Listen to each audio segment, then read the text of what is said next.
मनोज वर्मा और आप देख रहे हैं हमारा खास कार्यक्रम लोकमंच। लोकमंच में आज हम बात करेंगे कांग्रेस की दशा और दिशा की। कारण हाल ही में कांग्रेस की अंतरिम अध्यक्ष सोनिया गांधी की अध्यक्षता में कांग्रेस को मजबूत करने के लिए पार्टी के महासचिवों, प्रभारी महासचिवों और प्रदेश कांग्रेस अध्यक्षों की एक बैठक हुई। इस बैठक में सोनिया गांधी के अलावा पूर्व प्रधानमंत्री मनमोहन सिंह, गुलाम नबी आजाद, केसी वेणुगोपाल, ए.के. एंटोनी मौजूद रहे, लेकिन कांग्रेस के पूर्व अध्यक्ष राहुल गांधी इस बैठक में शामिल नहीं हुए। कांग्रेस की इस अहम बैठक में भी राहुल गांधी के शामिल नहीं होने पर कांग्रेस की ओर से सफाई दी गई, कई सवाल उठे। आपको याद दिला दें कि लोकसभा चुनाव 2019 में कांग्रेस की करारी हार के बाद राहुल गांधी ने कांग्रेस अध्यक्ष पद से इस्तीफा दे दिया था। लंबी कवायद के बाद अगला अध्यक्ष चुने जाने तक सोनिया गांधी को कांग्रेस का अंतरिम अध्यक्ष पद की जिम्मेदारी सौंपी गई। सोनिया गांधी द्वारा बुलाई गई इस बैठक में मुख्य रूप से संगठन संबंधी मुद्दों पर चर्चा हुई। 3 राज्यों महाराष्ट्र, हरियाणा और झारखंड में होने वाले विधानसभा चुनावों को लेकर विचार विमर्श हुआ। महात्मा गांधी की 150वीं जयंती सभी प्रदेशों में मनाने का निर्णय लिया गया। महासचिवों, प्रभारियों की इस बैठक में यह निर्णय लिया गया कि बूथ, ब्लॉक, जिला और राज्य स्तर पर प्रशिक्षण कार्यक्रम शुरू किए जाएंगे। कांग्रेस प्रत्येक संभागीय स्तर पर 3 प्रेरकों की नियुक्ति करेगी। पार्टी कार्यकर्ताओं को संगठन से जोड़ने और उनको प्रशिक्षण देने की जरूरत पर इस बैठक में खास जोर दिया गया। कांग्रेस शासित कई राज्यों में गुटबाजी और खींचतान को देखते हुए सोनिया गांधी ने कांग्रेस शासित राज्यों के मुख्यमंत्रियों से भी बात की। इसलिए लोकमंच में आज हम बात करेंगे कांग्रेस की दशा और दिशा की।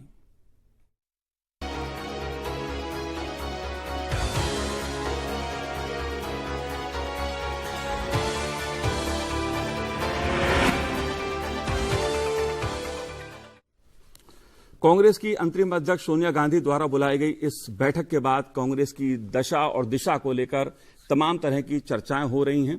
उन्हें समझने के लिए कि आखिर इस बैठक के बाद कांग्रेस की दशा और दिशा किस दिशा में जाती हुई दिख रही है, कांग्रेस कहां किस ओर जाती हुई दिखाई दे रही है, इसे समझने के लिए 3 खास मेहमान मेरे साथ इस समय स्टूडियो में मौजूद हैं। वरिष्ठ पत्रकार आलोक मेहता जी हमारे साथ हैं। आलोक जी, आपका बहुत बहुत स्वागत है हमारे कार्यक्रम में।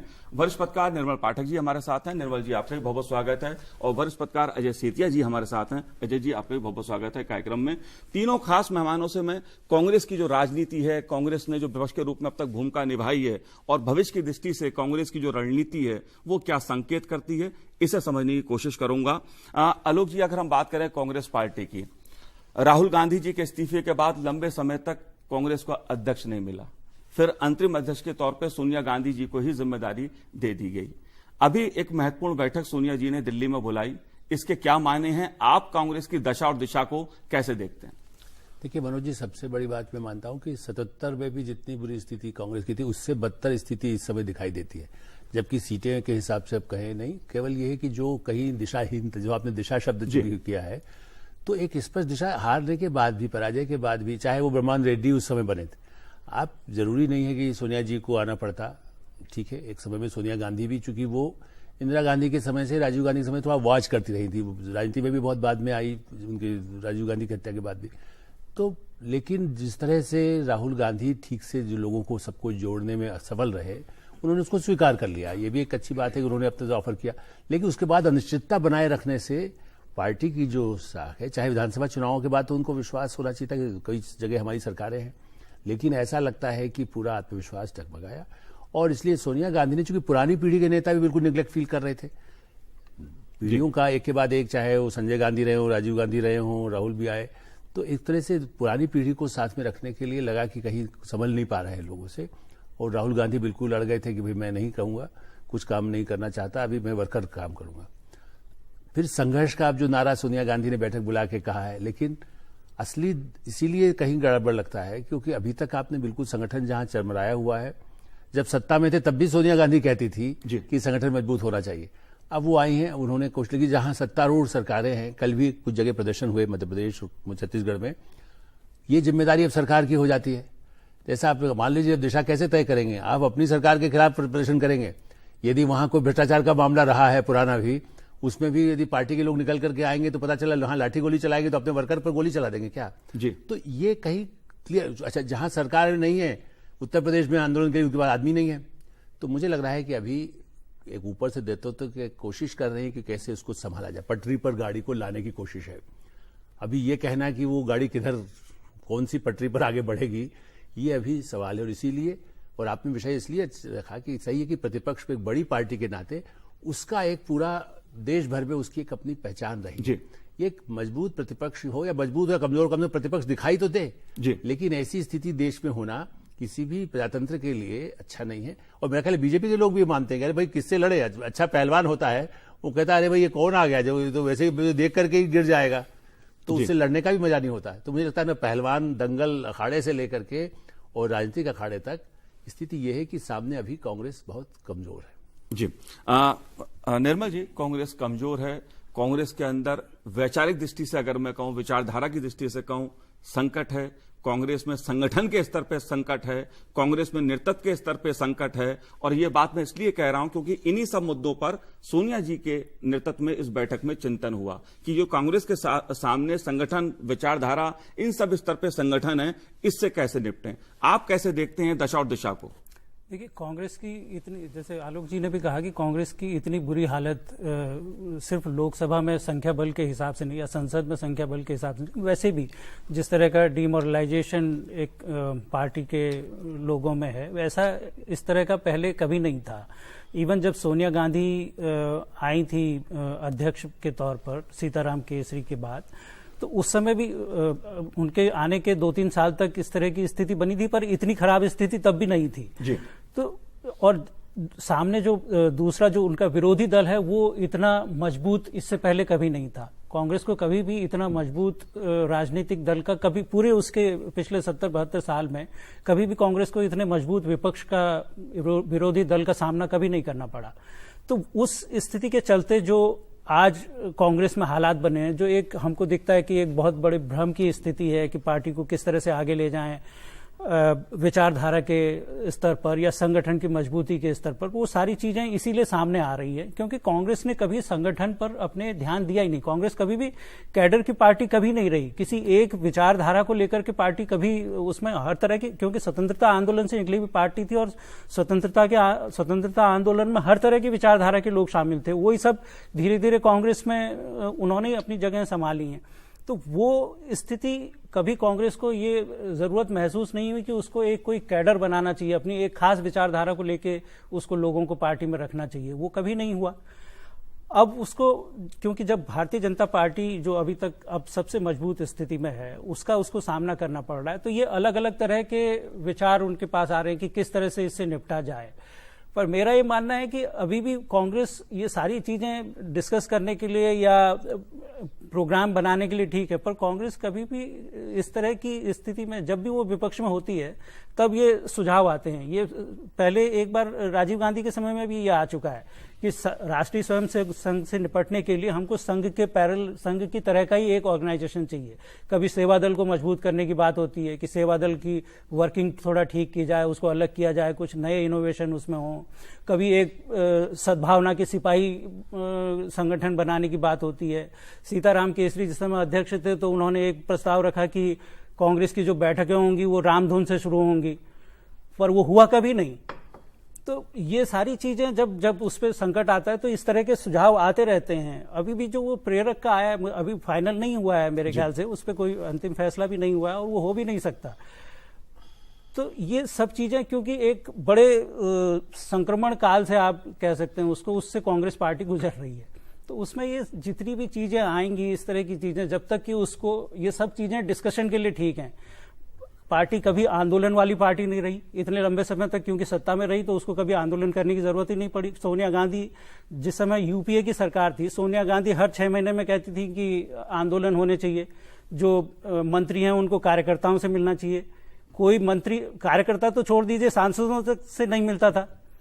तो वो एक कहना एक अलग है, उसको जमीन पे उतारना एक बहुत ही बिल्कुल ही अलग बात है। और कांग्रेस उस मामले में बहुत ही आराम वाली पार्टी, सत्ता वाली पार्टी रही है वो, इसलिए उनको संगठन को किस तरह से सड़कों पे आंदोलन करके किसी राजनीतिक दल को, जो भारतीय जनता पार्टी की विशेषता रही है, वो उनको आने में अभी मुझे लगता है अभी और समय लगेगा। और दूसरी तरफ आप कंपैरिजन करिए, एक पॉलिटिकल पार्टी का अध्यक्ष वो अभी 55 साल की उम्र के आसपास है और दूसरी पॉलिटिकल पार्टी जो दूसरी उसकी सबसे बड़ी राइवल पार्टी है वो 75 के आसपास है। तो ये जो गैप है सोचने में, एज कार्य क्षमता के तौर तरीके में, वो बहुत कांग्रेस उस मामले में अभी बहुत पीछे है। जी अजय जी, आपको कैसी दशा और दिशा लग रही है कांग्रेस पार्टी की? देखिए, मेरा मानना यह है कि मनोज जी 1989 के बाद लगातार कांग्रेस गिरती चली गई और उसके बाद कभी बहुमत में आई नहीं।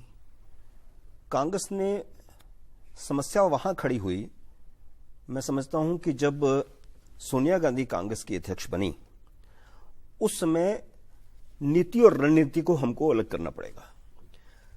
कांग्रेस ने रणनीति बनाई चुनाव जीतने की, नीतियों को छोड़ दिया। नीतियों बैकग्राउंड में चली गई और जैसे तैसे मिल करके सत्ता में आना, यही लक्ष्य रहा और वो सोनिया गांधी उसमें कामयाब रही। पचमढ़ी का जो कांग्रेस का शिविर हुआ, उस शिविर में तय हुआ था कि कांग्रेस को फिर से खड़ा करना है, क्योंकि 89 के बाद कभी बहुमत में आई नहीं थी।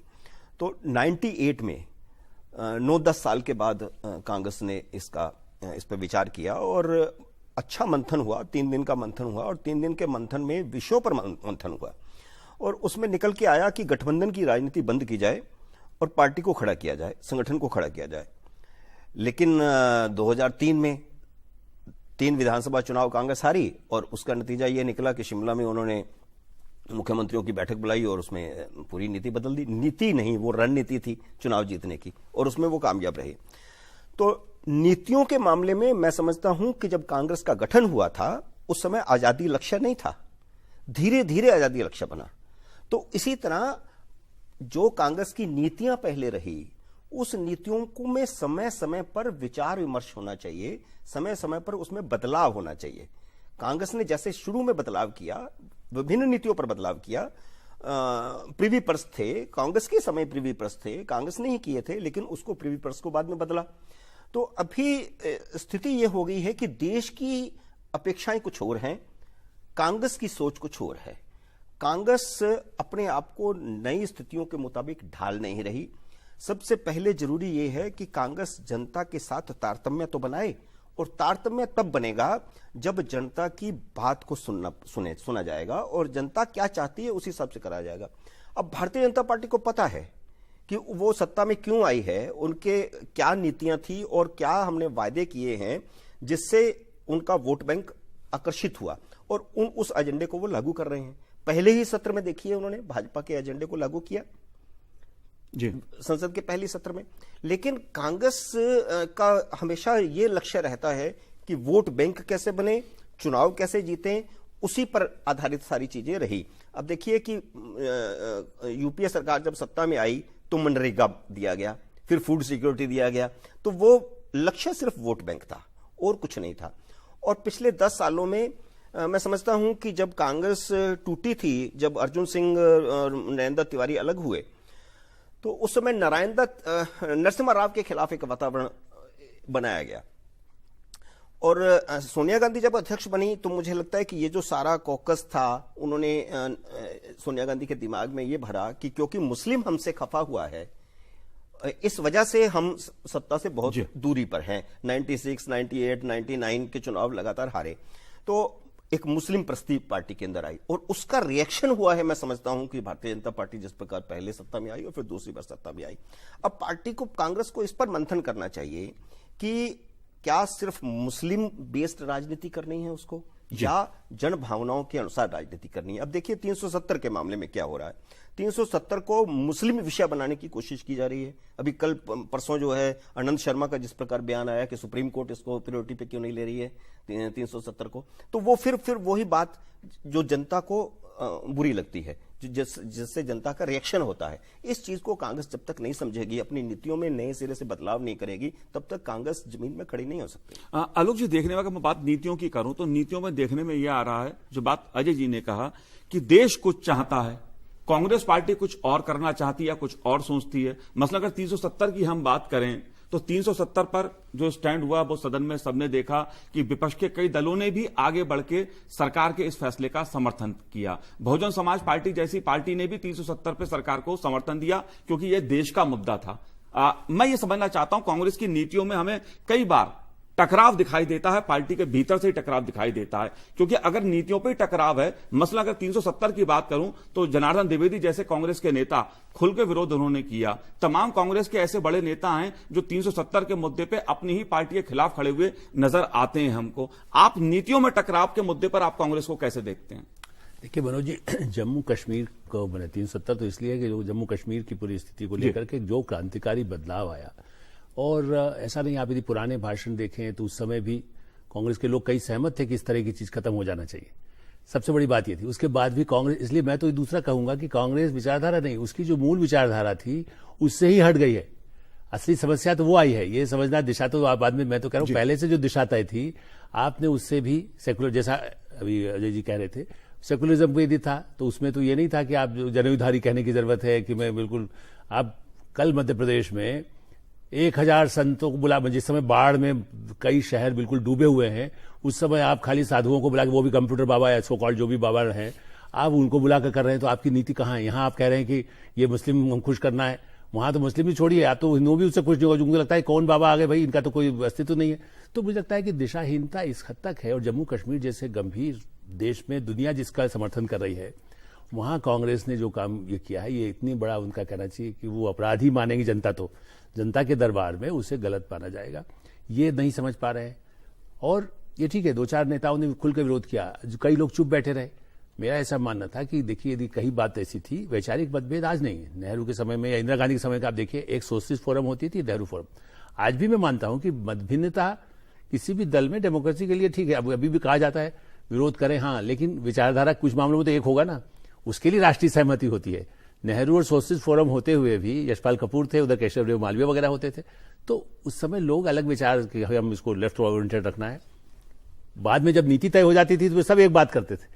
आज तो स्थिति यह है कि हम मान रहे हैं कि नहीं, पब्लिक को ही नहीं बता सकते आपकी क्या है। वो सिंधिया कुछ कह रहे हैं, चूंकि वो कश्मीर से करण सिंह जी के मतलब परिवार के सदस्य भी एक तरह से हैं, तो वो उनका एक अपना कारण हो सकता है, कुछ किसी के लिए कुछ और कारण हो सकता है, किसी को लगता है मुझे मुख्यमंत्री नहीं या प्रधानमंत्री, मुझे प्रधानमंत्री बनना है।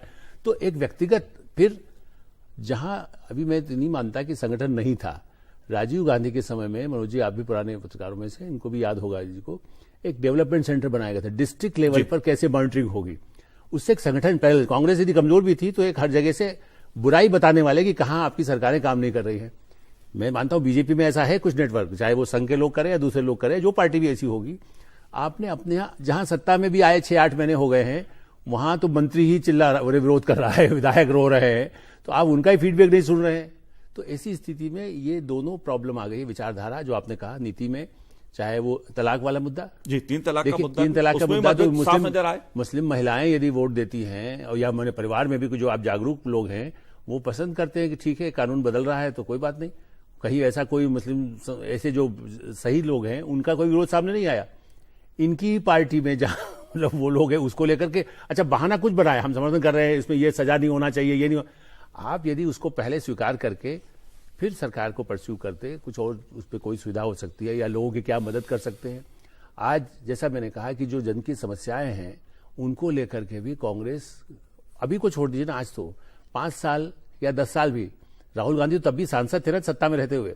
आप बता दीजिए कोई रिकॉर्ड, जब उन्होंने केवल उसको छोड़ दीजिए प्रेस क्लब वाला, बाद में तो लालू से ही समझौता किया, वरना सही बात यह है कि आप उसके पहले किसी नीतिगत मुद्दों को लेकर के, जनता की समस्याओं को लेकर के अपनी सरकार में रह के कोई फायदा दिलाया हो मनरेगा का। बल्कि सही बात तो यह कि महात्मा गांधी रोजगार योजना में बीजेपी सरकारों ने ज्यादा सही ढंग से काम करके उसका लाभ ले लिया।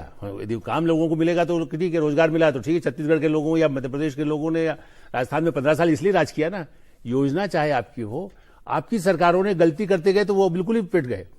तो मुझे ऐसा लगता है कि इस समय कांग्रेस की दशा में संगठन न होना, और संगठन जहां थोड़ा सत्ता में रहते हुए न वो ये तय कर पा रहे हैं कि हम विरोध करना है या हमें समर्थन करना है। वो ये तो लगता है कि हम कब तक कमलनाथ जी रहेंगे, कब तक अशोक गहलोत रहेंगे, यदि यही माला जपेंगे। बल्कि छत्तीसगढ़ में ज्यादा बहुमत है, वहां भी लोग कहने लगे हैं जी कि साहब इनके लिए भी कोई दूसरा खड़ा हो सकता है क्या, संभावना टटोल रहे हैं, अभी जल्दी नहीं है। लेकिन दूसरी जगह तो लोग तैयार बैठे हुए हैं। अब उसमें किसको दोष देंगे, हमें आपको या बीजेपी को? दोष तो अपना उनका है, जिनको उनको देखना चाहिए। जी निर्मल जी, नीतियां किसी भी पार्टी के लिए बहुत अहम होती हैं। संगठन और नीति, इन्हीं से संगठन कोई आगे बढ़ता है। लेकिन यहां पर एक के बाद एक ऐसे मुद्दे आते हैं जिसमें कांग्रेस के भीतर ही टकराव देखने को मिलता है। शशि थरूर जी कुछ कहते हैं, अधीर रंजन जी कुछ कहते हैं, जनार्दन द्विवेदी जी कुछ कहते हैं, भूपेंद्र हुड्डा जी कुछ कहते हैं, और राष्ट्रीय नेतृत्व लगभग खामोश नजर हमें आता है। धारा 370, ट्रिपल तलाक, 3 ऐसे जो राष्ट्रीय और सामाजिक स्तर के मुद्दे हैं उन पे भी राष्ट्रीय नेतृत्व चुप नजर हमको आया। ये स्थिति कांग्रेस का क्या संकेत करती है आपकी नजर में? देखिए, जैसे मैंने पहले भी कहा कि कांग्रेस में किसी एक विचारधारा का प्रभुत्व कभी नहीं रहा, कोई भी एक विचारधारा कभी भी हावी नहीं रही उस पर। वही स्थिति अभी भी है। और लेकिन अभी ये कम इसलिए दिखता है, कमजोर इसलिए दिखता है, ये केओस इसलिए दिखता है क्योंकि लीडरशिप कमजोर है कांग्रेस में। जो लास्ट लीडरशिप मुझे लगता है जो जिसकी एक्सेप्टेबिलिटी थी मासेज में, जिसकी एक्सेप्टेबिलिटी, वो राजीव गांधी थे। राजीव गांधी के बाद से ये टेम्पररी लीडरशिप, एक काम चलाओ नेतृत्व चल रहा है, चाहे वो नरसिम्हा राव हो, चाहे सीताराम केसरी हो, सोनिया गांधी या राहुल गांधी। ये एक मनमोहन सिंह प्रधानमंत्री थे पर वो कांग्रेस अध्यक्ष नहीं रहे। कांग्रेस अध्यक्ष जो रहे हैं वो उनकी जिम्मेदारी थी।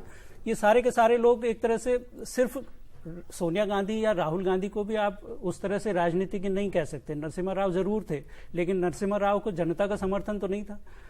तो वो एक जो लीडरशिप वैक्यूम पिछले 3 दशक से बना हुआ है, एक कोई मजबूत लीडर कांग्रेस में नहीं बन पा रहा है, उसका खामियाजा पूरे उसकी विचारधारा को भी, उसके संगठन को भी, और उसकी जो दूसरे नेताओं की प्रदेश में जो उनके सत्ता में आने की कोशिश है उनको भुगतना पड़ रहा है। राष्ट्रीय स्तर पर भी नहीं है नेतृत्व, और प्रदेशों के स्तर पर भी बहुत लिमिटेड राज्य रह गए हैं जहां उनके पास मजबूत नेता हैं। तो और सत्ता की पार्टी वो पहले से रही है। तो जब लोगों को लगता है कि ये सत्ता में आने वाली नहीं है, और कार्यकर्ता, उत्तर प्रदेश का जो सबसे बड़ा प्रदेश है उसी का आप उदाहरण अगर देख लें तो पिछले कितने 3 दशक तो हो गए वहां पे कांग्रेस को सत्ता से बाहर, कितने कार्यकर्ता बचे होंगे। तो जब सबसे बड़े प्रदेश में आपका ये हाल है तो बाकी जगह की स्थिति, तो ये सारी चीजें, और पिछले कुछ समय में जो राजनीति बदली है वो व्यक्ति केंद्रित हुई है। लोग अब एक लीडर देखना चाहते हैं कि हम किस लीडर की पार्टी को वोट दे रहे हैं। हो सकता है ये आगे चेंज हो, क्योंकि पार्लियामेंट्री डेमोक्रेसी अगर उसमें चेंज नहीं आता है, हमारे लोगों के विचार भी बदलते रहते हैं, ऐसा नहीं है कि हमेशा इसी तरह का रहेगा, पहले नहीं था। पर लोग अभी देखना चाहते हैं, चाहे वो प्रदेश के स्तर पर हो चाहे देश के स्तर पर हो। अब उसमें जब वो तुलना करते हैं तो उनको कांग्रेस में कोई नेता नहीं दिखता। तो वो चीजें उसकी विचारधारा में भी झलक रही हैं। जब लीडरशिप कमजोर, सेंट्रल लीडरशिप, हम बेसिकली कार्यकर्ता भी प्रदेश में किसकी, कमलनाथ एक का किसी का बंधुआ मजदूर होके वो नहीं रहना चाहता जी। तो वो देखता है कि और कौन कौन, जब उसको सेंटर में कोई नहीं दिखता जो कमलनाथ पे अंकुश लगा सके या अशोक गहलोत पे अंकुश लगा सके, तो वो अशोक गहलोत की चमचागिरी करने लग जाएगा या कमलनाथ की करने लग जाएगा। फिर वो राहुल गांधी की क्यों सुनेगा या सोनिया गांधी की क्यों सुनेगा। तो ये इसका बहुत बड़ा खामियाजा कांग्रेस को भुगतना पड़ रहा है, और उसी के, मुझे लगता है कि उसी के चलते, क्योंकि एक केंद्रीय नेतृत्व उस तरह का नहीं है कांग्रेस के पास अभी, उसकी वजह से ये सारी दिक्कतें उसके सामने आ रही हैं। न संगठन मजबूत हो रहा है, न सत्ता में कोई सुन रहा है। जी निर्मल जी, बिल्कुल कांग्रेस के सामने नेता और नीति, इन दोनों की चुनौती है। सबसे पार्टी आरएसएस को लेकर तमाम सवाल उठाती है, लेकिन उसकी कार्यशैली पर उसकी एक नजर रहती है, और उसी की तरह जैसे आरएसएस में प्रचारक होते हैं वैसे ही उनके यहां भी विचार शुरू हो जाता है कि क्यों ना प्रेरक बना लिए जाएं। क्या इस तरह की नकल करने से क्या कोई संगठन खड़ा हो सकता है? अजय जी, बात एक प्रेरक की, क्योंकि एक खबर निकली है, अभी कंफर्म नहीं है खबर ये, लेकिन चिंतन हुआ है कांग्रेस में, विचार विमर्श हुआ है कांग्रेस में कि जिस तरह से आरएसएस में प्रचारक होते हैं जो अपना पूरा जीवन लगाते हैं संगठन को बनाने में, विचारधारा को बनाने में, उस तरह कांग्रेस पार्टी में भी इस तरह के प्रेरक बनाए जाएं। ऐसे पहले भी प्रयोग करने की कांग्रेस ने कोशिश की, जैसा निर्मल जी ने बताया, लेकिन क्या जब कार्यकर्ता का ही समर्पण नजर नहीं आएगा, नेता नजर पार्टी में आएगा नहीं, पार्टी की नीतियों में टकराव होगा, तो ये प्रेरक क्या करेंगे? नहीं, कांग्रेस कभी कैडर बेस्ड पार्टी रही नहीं, ये निर्मल जी ने भी पहले कहा। कैडर बेस्ड पार्टी बनाने के लिए आपको पूरा मंथन करना पड़ेगा पहले। ऐसे नहीं कि आप होल टाइमर रख दें और फिर वो वहां पर काम करने चले जाएं, तो फिर वो एम्प्लॉय जैसा हो जाएगा। जैसे जर्नलिज्म का हाल हुआ है कि एक समय में जर्नलिज्म जो है वो मिशन हुआ करती थी, अब जो है वो एक रोजगार हो गया है। तो कांग्रेस में जब तक ये चीज पैदा नहीं होती कि विचारधारा में क्या क्या चीजें, मुद्दे हैं, क्या डिफरेंस है बीजेपी से, क्या डिफरेंस है आरएसएस से, ये थोड़ी चीजें क्लियर नहीं होती, आलोचना करने से कोई संगठन खड़ा नहीं होता है। आपको कैडर बेस्ड पार्टी बनानी है तो फिर आपको कैडर को पहले तैयार करना पड़ेगा, प्रशिक्षण देना पड़ेगा। संघ में प्रचारक कोई ऐसा ही नहीं बन जाता, उसको लगातार 3 साल ओटीसी करनी पड़ती है, तब जाकर के वो प्रचारक बनता है। क्या इस तरह की व्यवस्था कांग्रेस एक ही बार में चुटकियों में खड़ी कर देगी? ऐसा संभव नहीं लगता है। और उससे भी बड़ी बात है कि कांग्रेस खड़ी क्यों नहीं हो सकती? कांग्रेस खड़ी हो सकती है, उसे पहले मंथन करना पड़ेगा कि मौजूदा परिस्थितियों में उनसे क्या गलतियां हुई हैं और उन गलतियों का जो फायदा बीजेपी ने उठाया उसमें हम क्या सुधार कर सकते हैं, हमें क्या सुधार करना चाहिए। जैसे आलोक जी ने एक विषय दिया कि 370 पे ट्रिपल तलाक पे ये बहाना बनाया गया कि इसमें इसको क्रिमिनल क्यों किया गया है और उसके लिए विरोध किया गया, लेकिन मैसेज तो गया ना कि ट्रिपल तलाक के आप खिलाफ हैं। इसी तरह 370 में ये कहा गया कि 317 हटाना तो ठीक है, इस पे तो कोई बात नहीं है, लेकिन तरीका गलत है। तो लेकिन मैसेज तो आपका यह गया ना कि आप तो 370 के टिके रहने का समर्थन करते हैं। तो ट्रिपल तलाक का मुद्दा भारतीय जनता पार्टी ने, मोदी सरकार ने पिछली टर्म में लिया था। क्या कांग्रेस ने ऐसी कोई बैठक की जिसमें सारे प्रदेशों के नेताओं को बुलाकर के उनसे विचार विमर्श किया जाए और उनकी राय ली जाए कि उनकी ट्रिपल तलाक पर क्या राय है, 370 पर उनकी क्या राय है? अगर ये सब कर लिया होता तो हो सकता है कि कांग्रेस के बीच में से ही आवाज निकलती और ट्रिपल तलाक पर जो है उनका नजरिया बदल जाता कांग्रेस का। इसी तरह 370 पर नजरिया बदल जाता कांग्रेस का। कांग्रेस देखिए, शेख अब्दुल्ला के कहने पर नेहरू ने 370 ऐड करवाया था। कांग्रेस आज भी शेख अब्दुल्ला के बेटे फारूक अब्दुल्ला के साथ खड़ी है और डॉक्टर करण सिंह, जिनके पिता हरि सिंह ने उस समय विलय किया था, उसके साथ कांग्रेस आज भी नहीं खड़ी है। हरि सिंह के साथ कांग्रेस उस समय भी नहीं खड़ी थी। तो वहीं की वहीं खड़े रहना। नहीं, मैं अजय जी ये समझना चाह रहा हूं कांग्रेस खड़ी किसके साथ है। 370 पर वो स्पष्ट दिखाई नहीं देती। चिदम्बरम साहब जैसे उसके नेता कहते हैं क्योंकि ये मुसलमानों से जुड़ा मसला है इसलिए 370 पर फैसला लिया। तो कांग्रेस खड़ी किसके साथ है? नहीं, तो अब देखिए ना, कांग्रेस के किस नेता ने ये निर्णय किया कि 370 पे हम विरोध करेंगे? किस नेता ने ये निर्णय किया? कहीं कोई बैठक हुई, कहीं कोई विचार विमर्श हुआ? अगर चिदम्बरम कहते हैं या गुलाम नबी आजाद ये कहते हैं कि मुस्लिम की वजह से हमने किया, तो इसका मतलब पार्टी को कौन चला रहा है? मंथन तो नहीं हो रहा ना। ज्योतिरादित्य से तो किसी ने बात नहीं की, सचिन से बात नहीं की, हुड्डा जी से बात नहीं की। देखिए, ऐसा नहीं है कि कांग्रेस में विजन नहीं है। अब हुड्डा जी को देखिए, हुड्डा जी ने 370 पर एकदम अपना स्टैंड ले लिया। उन्होंने कहा कि सरकार का निर्णय सही है। और अभी ताजा देखिए, हरियाणा के मुख्यमंत्री ने यह कहा कि हम हरियाणा में भी एनआरसी लागू करेंगे। हुड्डा जी ने तुरंत कह दिया कि हाँ, मैं समर्थन करता हूं, इसका करेंगे। तो विजन वाले लोग हैं, लेकिन कांग्रेस का स्टैंड एनआरसी पर दूसरा है। ऐसा तो नहीं है हुड्डा जी भी कहीं दूसरा रास्ता कुछ देख रहे हो? नहीं, देख रहे हैं या नहीं देख रहे हैं, लेकिन कांग्रेस के नेता हैं आज की डेट में, वो विधायक दल के भी नेता हैं आज की डेट में वो। और अभी हाल ही में तो कांग्रेस का उनके साथ जो पहले बात चल रही थी कि वो शायद पार्टी से निकलना चाह रहे हैं, नई पार्टी बनाना चाह रहे हैं, तो वो तो एक पैचअप हो गया है। तो उसके बाद की बात बता रहा हूं, कल का बयान है हुड्डा जी का। तो इसका मतलब ये है कि कांग्रेस के अंदर जो आलोक जी ने कहा कि विभिन्न तरह के मत हैं, लेकिन उन मत पे आके विचार विमर्श होना। कांग्रेस में पहले विचार विमर्श होता था, अलग अलग राय होती थी, सोशलिस्ट विंग होता था, लेफ्टिस्ट विंग होता था, हिंदुत्व वाला विंग भी होता था, और वो अपनी अपनी बात कहते थे। फिर बैठकों में निर्णय होता था और निर्णय में जिस विषय पर जो निर्णय हो जाता था उस पर सारे काम करते थे। लेकिन यहां तो विचार ही नहीं हो रहा, विषय ही जो है 2 या 3 नेता तय कर लेते हैं। जैसा आपने कहा, चिदम्बरम जी ने कहा, गुलाम नबी आजाद ने तो साफ साफ कहा। उन्होंने तो जब ये 370 का नहीं आया था उससे एक दिन पहले ही उन्होंने कहा कि जब तक कांग्रेस है 370 खत्म नहीं होने देंगे हम। तो अब एक ही स्टैंड को लिए रखना पुराने को, और जनता क्या चाह रही है उस पर विचार विमर्श नहीं करना, तो कांग्रेस की जो ये गति हुई है उसका कारण ये है कि कांग्रेस बहुत पिछड़ी रह गई। और पिछले 10 सालों में जब उनकी सत्ता थी, उस सत्ता के दौरान उन्होंने जिस प्रकार मुस्लिम प्रस्ती की, जिसका रिएक्शन जनता में हुआ, और उसी रिएक्शन में पिछली बार भारतीय जनता पार्टी पूर्ण बहुमत से आई। वाजपेयी जी के समय तो नहीं आई। वाजपेयी जी के समय इतना मुस्लिम तुष्टिकरण उभरकर सामने कांग्रेस का नहीं आया था। अब इस 10 सालों में मुस्लिम तुष्टिकरण उभरकर सामने आया और हिंदू आतंकवाद की बात कही गई, संसाधनों पर मुस्लिमों का पहला अधिकार कहा गया। ये सब बातें थी जिसने रिजेक्ट हुई पब्लिक। तो पब्लिक क्या सोच रही है, 80% जो हिंदू है वो क्या सोच रहा है, इसके बारे में कांग्रेस का विचार नहीं करेगी। तो अगर कांग्रेस विचार नहीं करेगी तो मैं नहीं समझता कि कांग्रेस का रिवाइवल होगा। क्या कांग्रेस पार्टी पे निर्मल जी मुस्लिम तुष्टीकरण के आरोप पहले भी लगते रहे हैं? और जैसा मैंने कहा कि एक चिदम्बरम साहब ही नहीं है, कई नेता पार्टी के हैं कि जब भी कोई सामाजिक स्तर का मुद्दा आता है, 3 तलाक का मुद्दा आया, कह दिया गया साहब बीजेपी मुसलमानों के खिलाफ है इसलिए ऐसा कानून बना रही है, कश्मीर में मुसलमानों का मुद्दा है इसलिए 370 हटा रही है। मतलब जो समाज के और राष्ट्र के मुद्दे हैं, अगर कांग्रेस पार्टी उसे मुस्लिम तुष्टीकरण के चश्मे से ही देखेगी, क्या ये स्थिति क्या दिखाती? इसकी तरफ अजय जी इशारा बार बार कर रहे हैं। देखिए, ये सारी जो वो शुरू हुआ है, ये अयोध्या में मंदिर का ताला खुलने की वजह, राजीव गांधी प्रधानमंत्री थे उस समय ये शुरू हुआ। उन्होंने किसकी सलाह से खोला, किसी से सलाह ली या नहीं ली, वो सब एक अलग बात है।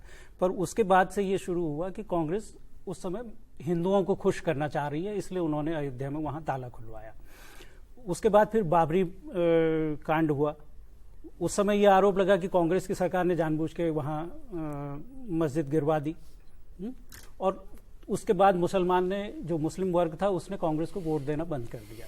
दूसरी रीजनल पार्टीज जो भी थोड़ा मुस्लिम परस्त हो सकती थी, उन्होंने उनको अपनी पहली पार्टी माना और कांग्रेस को उन्होंने पीछे कर दिया। कांग्रेस 92 के बाद से इसी उधेड़बुन में, मुझे लगता है कि उसके बाद ही कांग्रेस में ये इस तरह की खुल करके एक मुस्लिम अपीसमेंट वाला वो शुरू हुआ कि किस तरह से मुस्लिम समुदाय को वापस अपने साथ जोड़ा जाए। और उसके लिए तमाम तरह की कोशिशें उन्होंने की। नरसिम्हा राव के कार्यकाल में भी हुआ। पीवी नरसिम्हा राव ने अनाउंस किया कि हम मस्जिद वहीं पर बनाएंगे, तो वहां से ये शुरू हुआ। और उसका फिर धीरे धीरे, क्योंकि जब 2004 में कांग्रेस की सरकार वापस आई केंद्र में, तो उस समय इस तरह की योजनाएं भी, जिसमें अब उसको आप चाहे वोट बैंक की योजनाएं कह लें या किसी, लेकिन उनका परसेप्शन यही बना कि कांग्रेस एक वर्ग को खुश करना चाह रही है।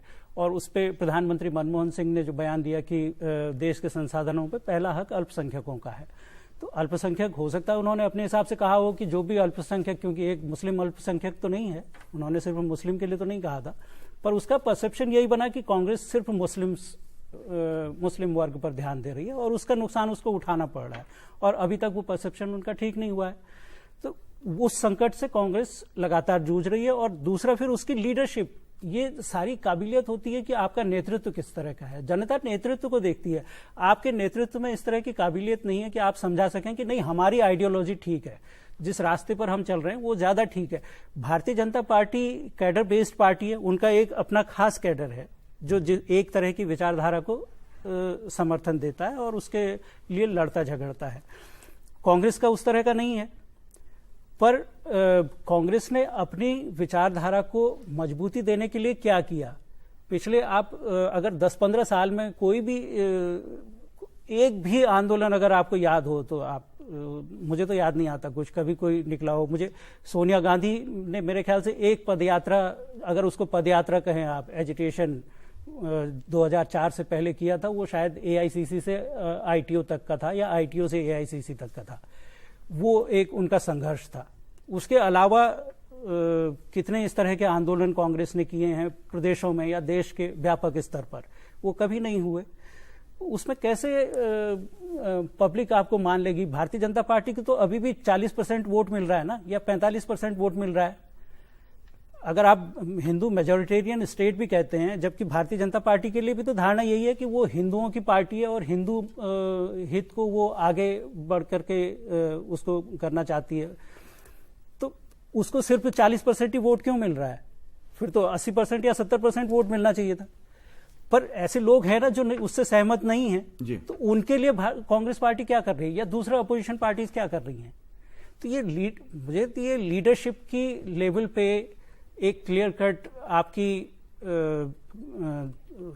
सोच नहीं है किस तरह से लोगों को अपने साथ लाएं, किस तरह से कार्यक्रम बनाएं उनके लिए। सिर्फ भगवान भरोसे हैं कि किसी दिन नरेंद्र मोदी गलती करेंगे और हो सकता है फिर से जैसे 2004 में हमें सत्ता मिल गई थी, वैसे ही हो सकता है 2019 में या 2024 में फिर से हमारे 2024 में नहीं आएगी तो 2030 में आएगी जी। तो वो एक सोच जब तक निकलेगी नहीं तब तक कैसे कोई भी पॉलिटिकल पार्टी ट्विटर से या ऑफिस में बैठ के नहीं चलती है। उसके लिए आपको सड़क पे निकलना पड़ता है, लोगों को साथ जोड़ना पड़ता है, लोगों को समझाना पड़ता है।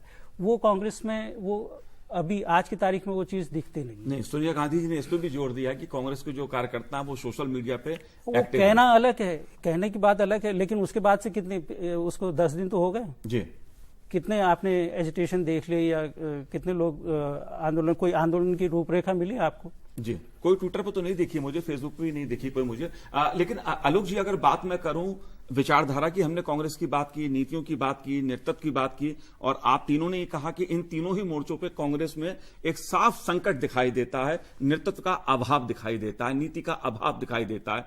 अगर हम बात करें राष्ट्रपिता महात्मा गांधी की, जिसको लेकर कांग्रेस पार्टी ने जिंदगी भर कस्में खाई राजनीति की, लेकिन अभी भी हाल देखें कि इस बैठक में चर्चा इस पे भी हुई कि महात्मा गांधी की जो 150वीं जयंती है उसको सभी प्रदेशों में मनाया जाए। मुझे ऐसा लगता है कि बीजेपी की बात करते हैं, बीजेपी पिछले 1 साल से 150वीं जयंती महात्मा गांधी की मना रही है। प्रधानमंत्री नरेंद्र मोदी लगभग हर कार्यक्रम में महात्मा गांधी जी का नाम लेते हैं, और पार्टी ने, सरकार ने, बीजेपी ने पहले से ही लक्ष्य तय कर रखा है कि अक्टूबर में क्या करना है, प्लास्टिक मुक्त देश को बनाना है। कांग्रेस पार्टी जो अपने नेता उसके रहे, जिससे उसकी पहचान रही, लगता है उसको भी खो रही है। मनोज जी, आपने जो बात कही ना गांधी के सिद्धांतों को लेकर कांग्रेस का संविधान, मुझे वैसे कहना अतिशयोक्ति होगी, लेकिन सही हो सकता है कि यदि कोई आप कभी इंटरव्यू करने जाए राहुल गांधी का, उनसे पूछें कि कांग्रेस के संविधान में क्या क्या चीजें लिखी है, तो हो सकता है उनको भी शायद पूरा याद न हो। तो स्थिति तो यह है कि उनके सिद्धांतों को अपने ही पार्टी के, महात्मा गांधी के, आप हमारे साथी रहे हैं पुराने, उन अखबारों में हमने जो छापा, गांधी वांग्मय, जब उनकी सत्ता थी यूपीए की, तब भी सरकार से छपना था, वो भी आधा छपा, फिर वो नहीं हुआ, फिर कहाँ गया, ने कहानियां वो उस समय गांधी को नहीं कर सके। आज नरेंद्र मोदी की सरकार, बीजेपी की सरकार होते हुए यदि गांधी को इतना कर रहे हैं, स्वच्छ भारत अभियान में कांग्रेस बल्कि मजाक उड़ाने की कोशिश किया, ये करने के बजाय कि वो गांधी का ही एजेंडा है।